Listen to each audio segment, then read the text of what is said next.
You've probably met a man like this. He doesn't fall fast. He doesn't panic over a slow reply. Even inside a relationship, there's a certain distance he never quite closes. Some people read that as cold. Others assume he just doesn't care enough to let go. Psychology tells a different story, and it's backed by decades of research on autonomy, attachment, and identity. This isn't about avoiding love. It's about a specific set of patterns that shape how love gets let in. 5 of them, with the actual research behind each. Let's break it down. Number 1. They value emotional independence. Psychologists Edward Deci and Richard Ryan built an entire framework around this called self-determination theory, which identifies autonomy as one of 3 core psychological needs, alongside competence and connection with others. People high in autonomy don't need external circumstances, including relationships, to hold their sense of self together. They can want closeness deeply and still not require it to function. That distinction matters. A relationship that enhances a stable foundation feels completely different from one that's being asked to serve as the foundation. Men who rarely get attached tend to fall into the first category, not because they need less, but because they've built more of what they need on their own. 2. They've learned to protect their heart.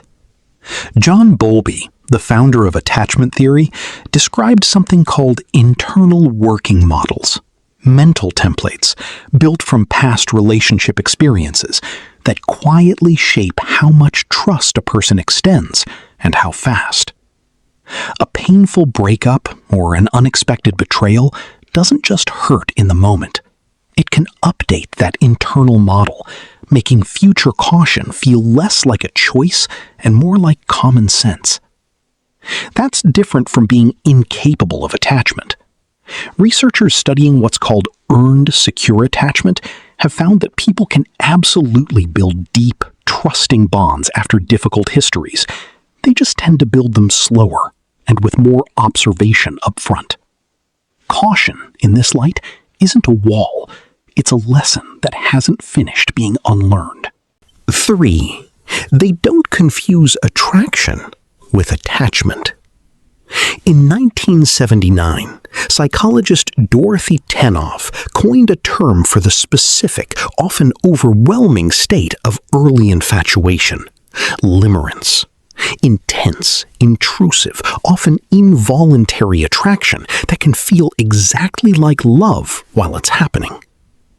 Separately, researchers Cindy Hazen and Philip Shaver applied Bowlby's attachment framework to adult romance and found that real attachment bonds form through something limerence doesn't require: repeated, consistent responsiveness over time. Attraction can happen in a glance. Attachment, by their research, is closer to a slow accumulation of evidence that someone is dependable. Men who separate the two aren't being unromantic. They're just refusing to mistake the opening chapter for the whole story. 4. They don't need constant reassurance. Psychologist Jennifer Crocker's research on contingencies of self-worth looked at where people's sense of value actually comes from, and found that when self-worth is heavily contingent on others' approval, every silence, delay, or ambiguous text becomes a small threat to be managed. When self-worth isn't contingent that way, the same silence is just a silence. That's not indifference to affection. Crocker subjects who scored low on external contingency still valued closeness. They just weren't destabilized by its absence. Men who don't chase reassurance usually aren't suppressing a need for it.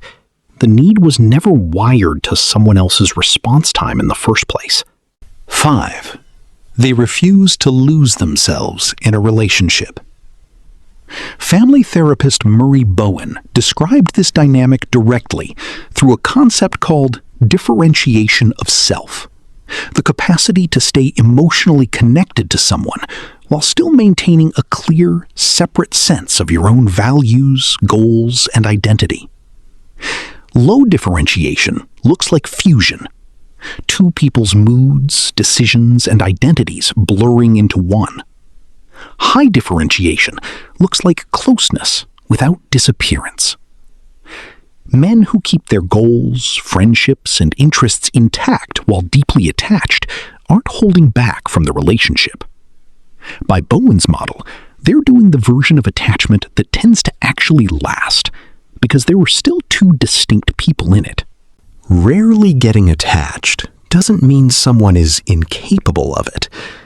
More often, it means they've built genuine autonomy, learned real lessons from past hurt, can tell attraction apart from attachment, don't need their worth refilled by someone else's replies, and refuse to dissolve their identity into a relationship to prove they're in it.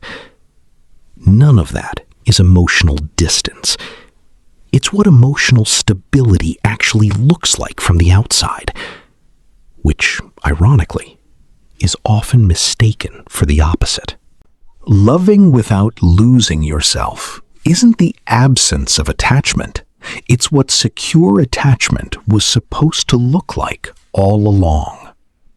If you're into the psychology behind attachment, relationships, and the hidden patterns that shape how people connect, subscribe.